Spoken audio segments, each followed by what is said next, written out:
Prinsipnya begini, ekonomi syariah ya, yang beberapa kesempatan sama-sama kita dengar selalu didengungkan oleh, kalau bagi kami adalah guru kami, kalau bagi panjenengan semua adalah Bapak Wakil Presiden panjenengan Romo Kiai Ma'ruf Amin, di mana beliau selalu mengatakan dan selalu mengkampanyekan terkait betapa pentingnya ekonomi syariah. Seingat saya, di beberapa kesempatan beliau mengatakan bahwasanya ekonomi syariah itu dibangun akan beberapa pondasi, akan beberapa asas di sana.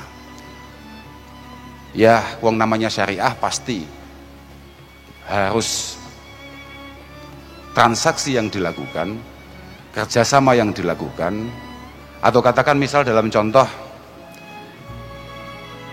jual beli yang dilakukan misalnya, ini harus berbasis diperbolehkan oleh agama sesuai dengan mabani rabbaniyah kalau kata beliau, dengan aturan-aturan Allah Subhanahu wa taala.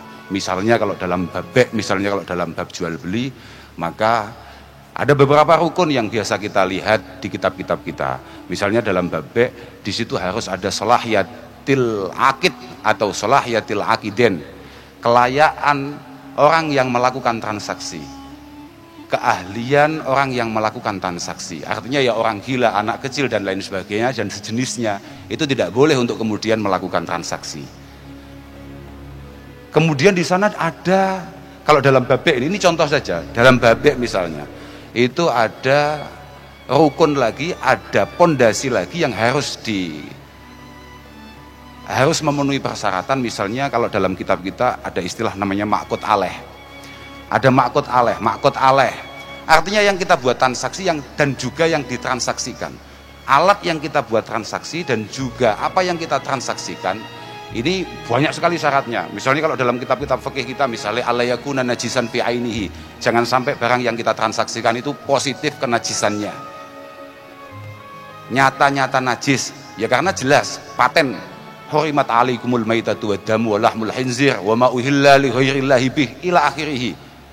Kita ini jangan sampai kemudian mengkonsumsi bangkai, darah dan lain sebagainya. Syarat berikutnya misalnya ayyakuna muntafa'an bih, apa yang kita transaksikan, apa yang kita jual belikan ada kejelasan manfaatnya, ada gunanya, ada manfaatnya. Muntafa'an bih, ayyakuna maqduran ala taslimih dan lain sebagainya, banyak sekali itu. Kemudian pondasi berikutnya seingat saya Romo Kiai Ma'ruf Amin di beberapa kesempatan selalu mengatakan ekonomi syariah itu harus dibangun atas asas adalah wa adamil gharar, keadilan dan tidak ada manipulasi di sana. Asas keadilan dan tidak ada penipuan di sana. Kayak tadi, Mbak siapa tadi itu yang baca Quran tadi itu? Yang juara tadi itu loh, namanya siapa itu? Iya Mbak siapa itu namanya, lupa saya. Yang penting yang dibaca saya ingat. Yang dibaca la ta'kulu amwalakum bainakum bil batil. Jangan sampai di antara kita ini menguasai barang orang lain dengan cara yang tidak benar. Illa antakuna tijaratan antara minkum, kecuali kita mampu menguasai barang orang lain tapi dengan cara yang benar. Misalnya, sebetulnya itu hanya misal saja. Misalnya jual beli, dagang. Kenapa disebut dagang oleh Allah Subhanahu wa taala? Maklum, karena dagang adalah likauniha aghlaba wuku'an. Karena dagang itu adalah yang paling populer, yang paling sering jual beli itu loh. Jual beli itu adalah yang sering kita lakukan sehari-hari. Makanya disebut oleh Allah Subhanahu wa taala sebagai contoh. Banyak masih yang di situ itu. Prinsip harus ada adalah di sana wa adamil gharar. Masih banyak. Itu ada ayat yang hampir sama. La ta'kulu amwalakum bainakum bil batil wa tudlu ilal hukam wa tudlu biha ilal hukam li ta'kulu fariqam min amwalin nasi bil ismi wa antum ta'lamun. Misalnya begitu. Itu ada ayat lain seperti itu. Awalnya sama.